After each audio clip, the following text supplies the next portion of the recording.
महाराष्ट्रात ज्या पद्धतीनं नासवला सडवला गेलाय आणि ती जी आत्ताची स्थिती आहे, हे तर कल्पनेच्या पलीकडचं आहे, की अरे असा महाराष्ट्र.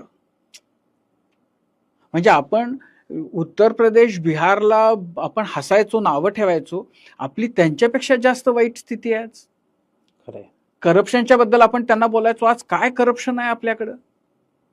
म्हणजे 6,000 कोटीच्या प्रोजेक्टची जर कॉस्ट 9,000 कोटी दाखवून 3,000 कोटी एकेका प्रोजेक्ट मधनं जर खाल्ले जात असतील,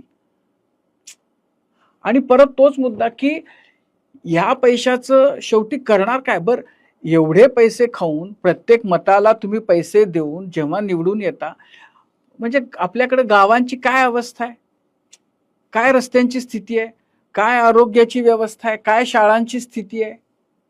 आणि सगळेजण असे मग म्हणजे प्रचंड पैसे करायचे आणि फक्त पैसे टाकायचे आणि बाकी सगळ्यांनी लुबरेपणानं लाचार होऊन पैसे घेऊन गप्प बसायचं. या पद्धतीचा जो म्हणजे ज्याला राजमान्यता मिळाली आहे एक प्रकारे महाराष्ट्रात, त्यानं महाराष्ट्राचं इतकं अपरिमित नुकसान झालंय.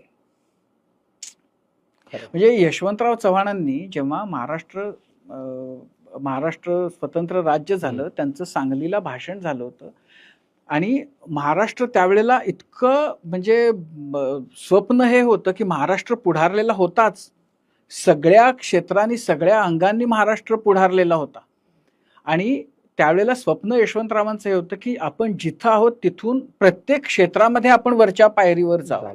आणि त्यांनी त्या पद्धतीची रचना व्यवस्था करायचा प्रयत्न केला. म्हणजे इतक्या वेगवेगळ्या अंगांनी सगळ्या महाराष्ट्राचं आणखीन तो काय म्हणू आपण आणखीन चांगला व्हावा यासाठी प्रयत्न करणाऱ्या गोष्टी आणल्या.